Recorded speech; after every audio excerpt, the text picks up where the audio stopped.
This week, we've been talking a lot about guys that we should re-sign going into next year. And right now, we're going to talk about somebody that I think, unfortunately, we're going to have to go away from after this season, find a way to trade this player. And that player is going to be Shaq Leonard.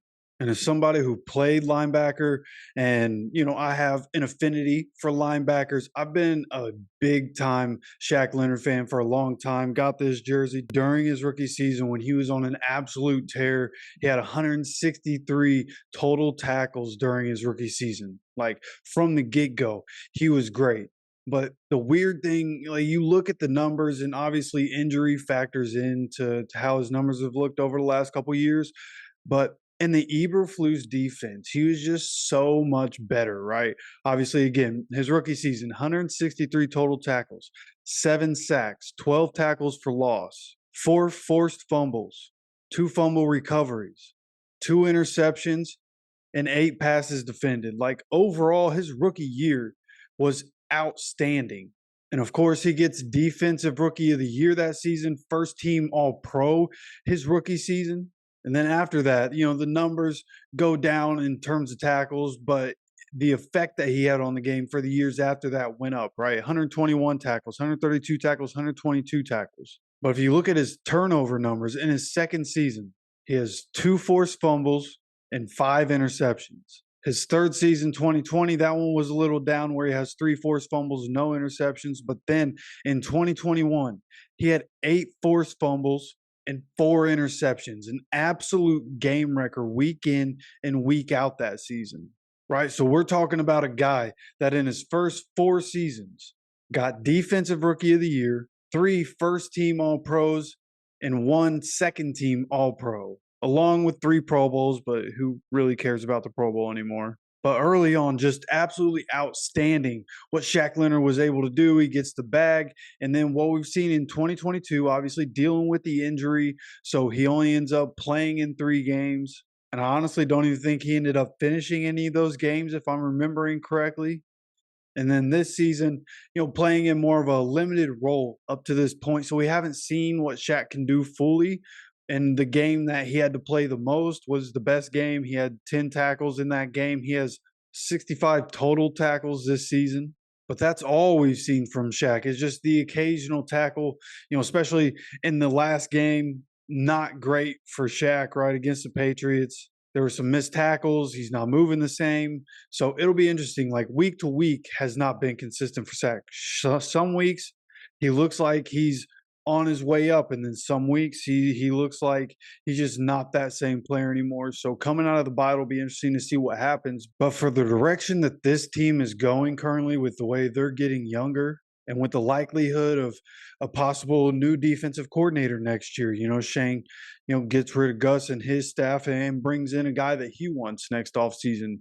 Who knows if that's going to happen? And then, again, with getting younger, with the way Shaq's been performing, will we want to keep Shaq around? Right? You look at what he's going to be making next season. His base salary, 13.614.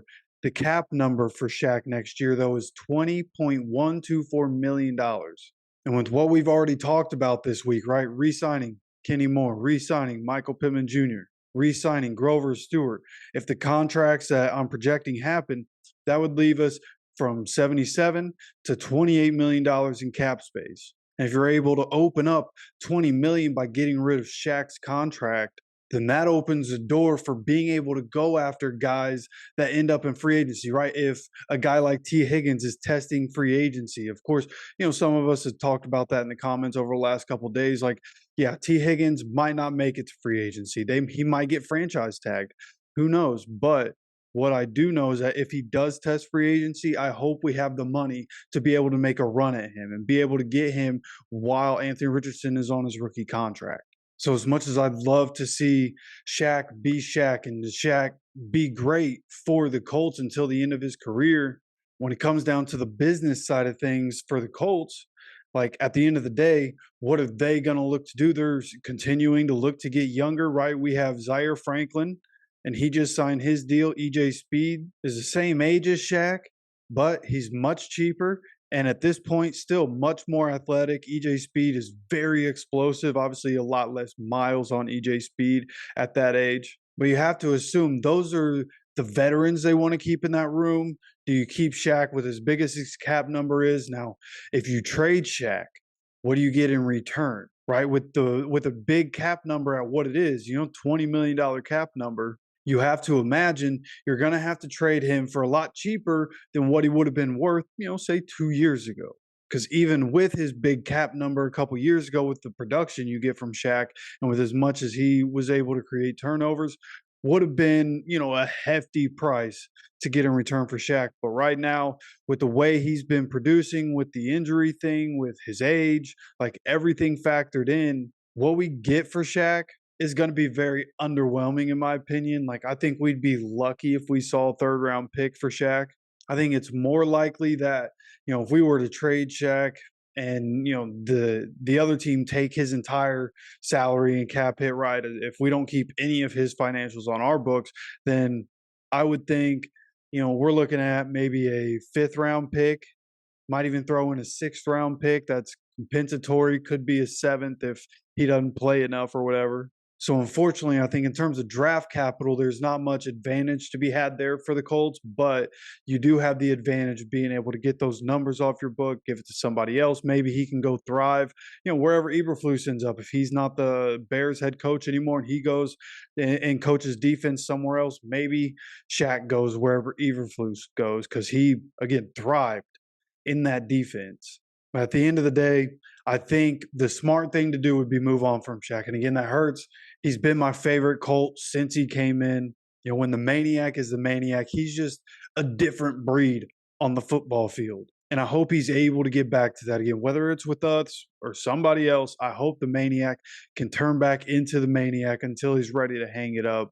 But from the way things have been looking, I think the smart thing to do for the Colts from a business standpoint and going forward into the future would be to try to find a way to trade him away in the offseason, get whatever draft capital you can, but the big thing, get some more cap space going into next season to build around this young quarterback.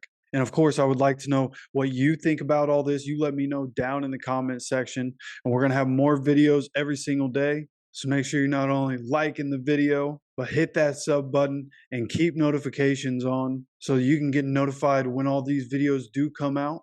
And with that said, as always, take care of yourself, take care of each other, and go Colts.